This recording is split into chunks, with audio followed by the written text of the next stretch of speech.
Exam time आ चुका है और सीबीएसई पिछले कई साल की तरह इस बारी भी सरप्राइज देने से पीछे नहीं हट रही है। सीबीएसई ने फिर से हमें एक सरप्राइज दे दिया और इस बारी तो सरप्राइज नहीं बोलूंगा, ऐसा लग रहा है कि बम फोड़ दिया हो जैसे बच्चों के ऊपर। क्यों ऐसा बोल रहा हूं? अभी सीबीएसई ने हमारे लिए एक सैंपल पेपर इशू किया, additional sample paper for class 10th and 12th। तो आज की क्लास में मैं क्लास 10th और 12th के मैथ्स के सैंपल पेपर्स का रिव्यू करने वाला हूं जो सीबीएसई ने एडिशनल सैंपल पेपर इशू किए हैं हमारे लिए। जबकि सीबीएसई ने एक सैंपल पेपर पहले भी इशू किया था। अब जो एडिशनल सैंपल पेपर, पिछली बार भी सीबीएसई ने एक एडिशनल सैंपल पेपर इशू किया था जो कि काफी मुश्किल था। तो क्या ये सैंपल पेपर भी उतना ही मुश्किल है या पहले की सैंपल पेपर की तरह ये आसान है?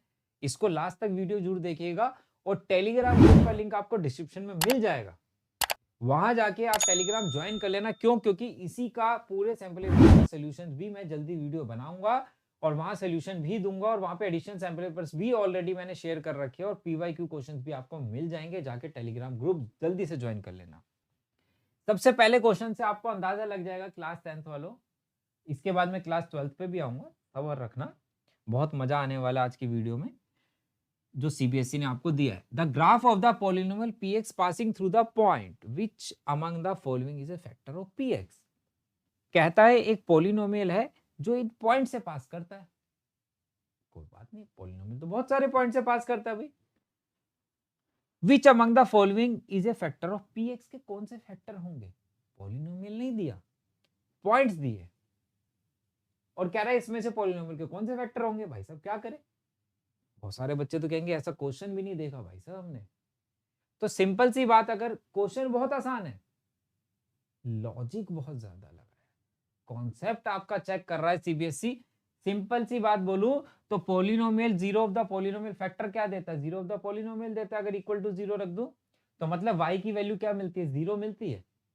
तो y की वैल्यू जीरो कहां है? यहां है और यहां है।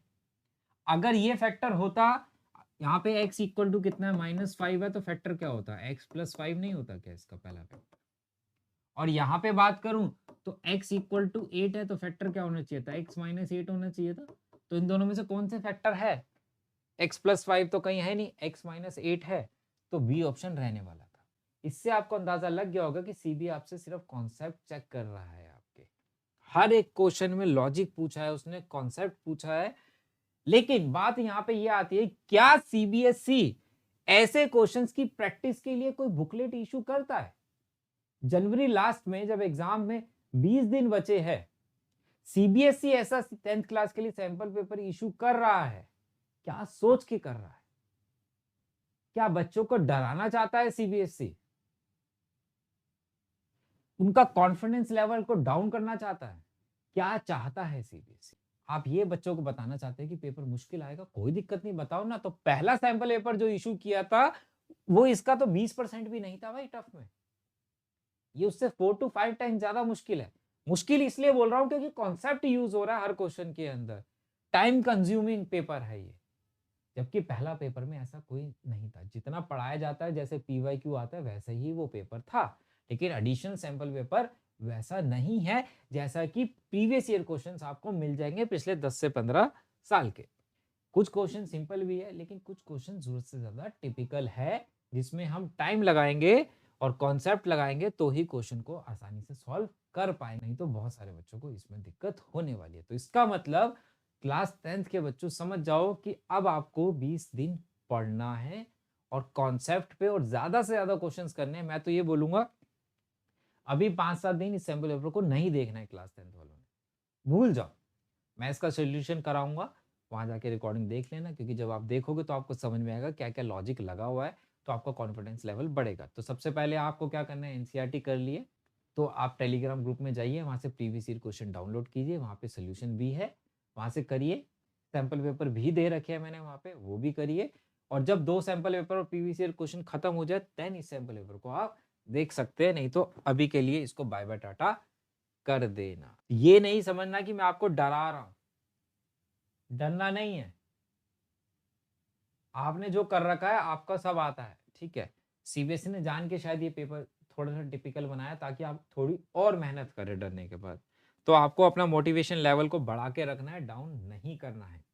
अब आते हैं क्लास 12th वालों के जो मजे लिए सीबीएसई ने, जरा उसको भी देख लेते हैं।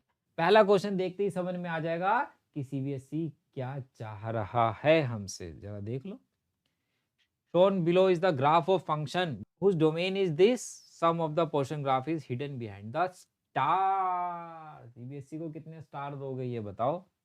ठीक है, कमेंट बॉक्स में कमेंट करके जरूर बताना कि सैंपल पेपर देख के क्या फील हो रहा है और सीबीएसई सही कर रहा है कि गलत कर रहा है। हाँ जी, तो कह रहा है स्टार के पीछे कौन सा ग्राफ है ये बताना है। टेन इनवर्स का है, कॉट का है, सेक का है, कोसेक का है। तो मतलब इसका कॉन्सेप्ट क्लियर है वो तो बता पाएगा, नहीं तो कुछ नहीं पता चलेगा कि स्टार के पीछे कौन छुपा है। डिटरमिनेंट दे रखा है, under which of the following condition will determinant equal to 0 हो जाए, तो वो कौन सी कंडीशन होगी। सीधा नहीं है, टाइम कंज्यूमिंग पेपर है। What is the integral value of the expression. ये सिंपल है, ये भी ठीक है। ठीक है, लेकिन सारे क्वेश्चन मुश्किल नहीं है, लेकिन कुछ क्वेश्चन है जिसमें बहुत ज्यादा लॉजिक हमें लगाना पड़ेगा। यहाँ पे देखो, find the domain of the function. Domain sec inverse की डोमेन। बात फिर से वही आती है, मुश्किल है आसान है वो अलग बात है। अगर आप कोई पेपर दे रहे हो तो क्या आपकी एनसीईआरटी में इसके जैसे कोई क्वेश्चंस है? क्या डोमेन का कोई क्वेश्चन एनसीईआरटी के अंदर है? नहीं है। क्या आपने कोई एडिशनल क्वेश्चंस दिए बच्चों को इस टाइप के करने के लिए? नहीं दिए। अब बोलेंगे एनसीईआरटी एग्जाम्पलर है। एनसीईआरटी एग्जाम्पलर में बहुत सारे ऐसे क्वेश्चंस नहीं मिलेंगे जैसे ये दे रहे हैं आप, और देने हैं तो स्टार्टिंग में दो ना भाई, बच्चों को पता रहे कि किस तरीके की प्रिपरेशन करनी है हमें। एंड टाइम पे आके देने का ऐसा कोई मतलब नहीं बनना चाहिए कि एंड टाइम पे जब बच्चे पढ़ रहे हैं ध्यान लगा के आप पूरा उनका माइंड डाइवर्ट कर रहे हैं दूसरी तरफ कि भाई इतना मुश्किल पेपर दे दिया। तो सारे क्वेश्चन मुश्किल नहीं है, लेकिन जो बच्चा सोच रहा है कि मेरी पूरी प्रिपरेशन हो चुकी है, 100% मैं ला सकता हूँ, 95 ला सकता हूँ, उसके लिए थोड़ा सा गलत बात हो जाती है। उसको लगता है कि मुझे क्वेश्चन नहीं आ रहा, मैंने तो सारे पीवाईक्यू कर लिए, तो पीवाईक्यू में इसमें से बहुत सारे क्वेश्चन मिलेंगे ही नहीं बच्चों को।